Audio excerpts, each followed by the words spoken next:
Hello दोस्तों, हमारे YouTube channel में आपका स्वागत है। शिक्षा विभाग से जुड़ी हुई कोई भी जानकारी होती है तो हम आप तक सबसे पहले पहुंचाने का प्रयास करते हैं।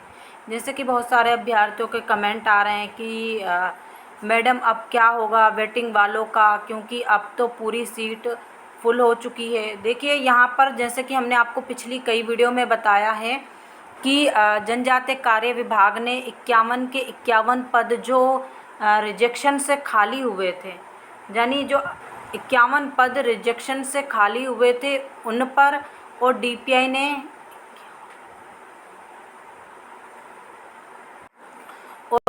ने कुछ पदों पर अभ्यर्थियों को नियुक्ति दे दी है। अब डीपीआई ने पूर्ण पदों पर तो नियुक्ति अभी नहीं दी है हाल ही के, और लेकिन कुछ पदों पर नियुक्ति दे दी है। अब लेकिन आप सभी को यह हमने कई बार न्यूज़ बताई है और आप सभी को मालूम भी है। अब यहाँ पर दूसरी बात, हमने आपसे कहा था कि आप कोर्ट केस लगाइए, जिससे क्या होगा आपकी सेकंड काउंसलिंग होगी, आपकी वेटिंग क्लियर होगी। अब अभ्यर्थियों ने कोर्ट केस भी लगा दिया है और कोर्ट में ये केस की फर्स्ट हेयरिंग भी हो चुकी है।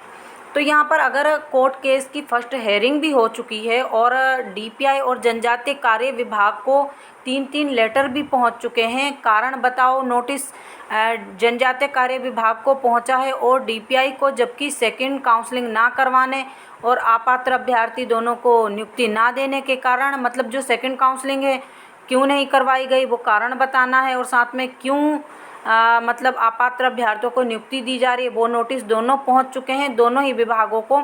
तो इस पर भी हमने वीडियो बना दी है, आप पिछली वीडियो में जाकर भी देख सकते हैं। और आप अगर आपको दिक्कत होती है तो आप हमारे चैनल पर जाकर उन्हें क्लिक कीजिए, जिससे क्या पूरी वीडियो निकल आती हैं। आप उन सभी को देखना बहुत ज़रूरी होता है, क्योंकि फिर ज़्यादातर अभ्यर्थी अभी अभी जुड़ते रहते हैं तो फिर उनको मैटर समझ में नहीं आता। जैसे आप इस वीडियो से जुड़ेंगे तो आपको पिछली वीडियो देख लेनी चाहिए कि क्या चल रहा है डीपीआई में, क्योंकि इस बात से भी आपको अवगत होना चाहिए कि अभी डीपीआई में इस समय क्या चल रहा है और डीपीआई के माइंड में क्या है, वो भी हम सब चीज़ें आपको बताते चले जाएंगे। अब सबसे बड़ी बात, जैसे कि डीपीआई को नोटिस भी पहुंच चुके हैं और डीपीआई ने अब इन अभ्यर्थियों को नियुक्ति देना बंद कर दिया है, इस पर भी हमने वीडियो बना दी है। और साथ में जनजातीय कार्य विभाग ने तो पूरे पद फिल कर दिए हैं। तो लेकिन अब यहाँ पर कहीं ना कहीं अभ्यर्थियों के मन में ये सवाल उठ रहा है कि अगर अब चूँकि देखिए मान लीजिए कि डीपीआई ने 20-30-100 लोगों को भी नियुक्ति दे दी है और जनजातीय कार्य विभाग ने 51 लोगों को, 150-200 तो हो गए, 250। तो अब इन अभ्यर्थियों का क्या होगा, इन पदों का क्या होगा, इस प्रकार के सवाल अभ्यर्थियों के मन में उठ रहे हैं।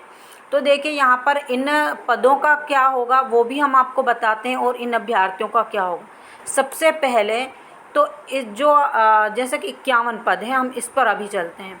ये डीपीआई पर भी लागू होगा और जनजातीय कार्य विभाग पर भी लागू होगा, यानी दोनों पर ही लागू होगा। ऐसा नहीं है कि डीपीआई के लिए अलग होगा और जनजातीय कार्य विभाग के लिए अलग, यानी दोनों के लिए ही लागू होगा। तो जैसे मान लीजिए ये 51 पद हैं, इन पदों को, यानी इन पदों को और इन अभ्यर्थियों को हाई कोर्ट द्वारा होल्ड कर दिया गया है।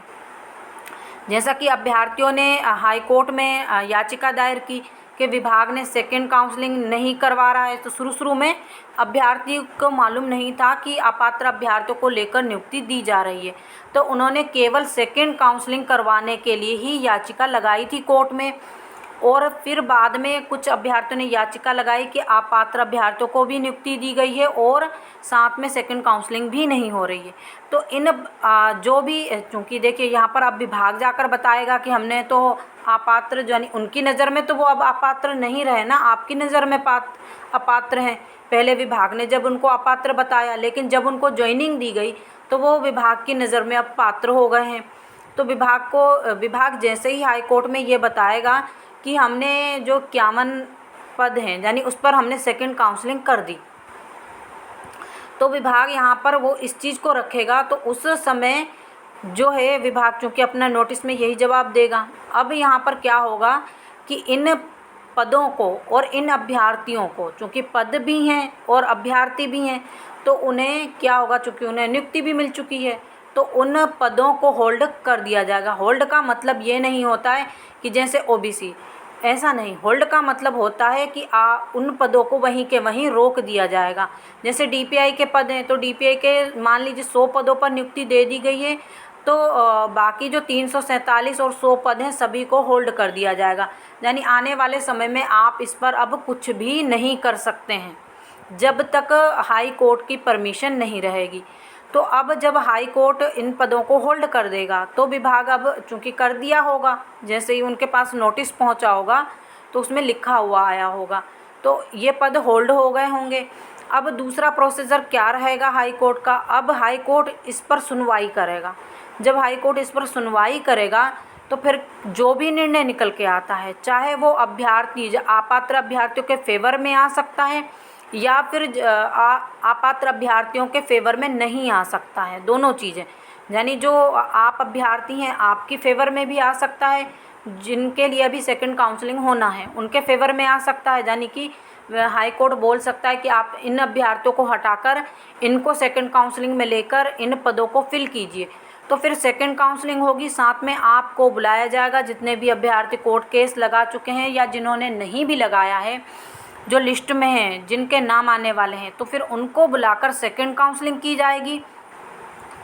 अगर मान लीजिए इसका फैसला हाई कोर्ट अगर अपात्र अभ्यर्थियों के फेवर में देता है तो फिर वो पद पर बने रहेंगे। तो इस प्रकार से इन पदों को अभी किसी चीज़ में नहीं गिना जाएगा क्योंकि ये होल्ड हो चुके हैं। अब ये पद ऐसे ही चलते रहेंगे। अब फिर से इस पर काउंसलिंग होगी। अगर मान लीजिए फैसला आप लोगों के फेवर में आता है तो फिर से इन पर काउंसलिंग होगी और वो सेकंड काउंसलिंग में पद लिए जाएंगे। अगर विभाग ने जैसे कि गलत तरीके से इनको नियुक्ति दी होगी, हाई कोर्ट का इसमें कोई हस्तक्षेप नहीं होगा, पैसों का लेन देन या कुछ भी हुआ होगा उसमें उन्होंने जाके उनको नियुक्ति दे दी, तो फिर ये अभी होल्ड हैं और फिर ये अभ्यर्थी हो जाएंगे बाहर। तो यही है, अभी इन पदों को होल्ड कर दिया जाएगा। अगर मान लीजिए कुछ समझ में नहीं आ रहा है तो आप हमसे कमेंट कर के पूछ लीजिएगा। जैसे कि इनका कमेंट आया है, हमने इनको भी जवाब दिया है। तो आप जो भी अभ्यर्थियों को कुछ भी ना समझ में आए तो आप पूछ लीजिएगा। अगर बहुत सारे कमेंट होंगे तो हम वीडियो बना देंगे, अगर कुछ कम कमेंट होते हैं तो हम फिर क्या करते हैं, उनका जवाब दे देते हैं। बाकी जो भी अभ्यर्थी हमसे जुड़े हैं उनके सबके माइंड में ये बात कहीं ना कहीं आ रही होगी कि अब क्या मतलब है, केस लगा दिया लेकिन यहाँ से तो भर्ती पूरी हो चुकी है, इन अभ्यर्थियों को लेके भर्ती कर दी, अब हमारा तो कुछ नहीं होना है। लेकिन नहीं, आप गलत सोच रहे हैं। अभी भी क्या है, आप भर्ती में बने हुए हैं और अपात्र अभ्यर्थी भी भर्ती में बने हुए हैं जब तक भर्ती चल रही है। लेकिन जैसे ही हाई कोर्ट मान लीजिए इस पर फैसला देता है और जिसके पक्ष में देता है, मान लीजिए आपके पक्ष में आएगा तो सेकंड काउंसलिंग होगी, अगर इनके पक्ष में आता है तो फिर इन पदों पर कुछ नहीं होगा। ये हमने क्लियर बता दिया है। अगर कुछ भी समझ में नहीं आ रहा होगा तो फिर से पूछ लीजिएगा। Thank you. बाकी वीडियो को शेयर कीजिए। जो जितने भी अभ्यर्थी हमसे जुड़े हुए हैं, हम प्लीज़ रिक्वेस्ट कर रहे हैं आप वीडियो को अधिक से अधिक शेयर कीजिए ताकि सभी अभ्यर्थियों तक जानकारी पहुंच सके और सभी अभ्यर्थी हमसे जुड़ सके। क्योंकि आप वीडियो को शेयर करते हैं तो हमें यहाँ पर दिख जाता है कि आपने कितना वीडियो को शेयर किया, जैसे कि आप सभी के साथ दूसरे लोग भी जुड़े हुए हैं। और प्लीज़ चैनल को भी सब्सक्राइब कर लीजिए, वीडियो को अधिक से अधिक लाइक कीजिए। Thank you.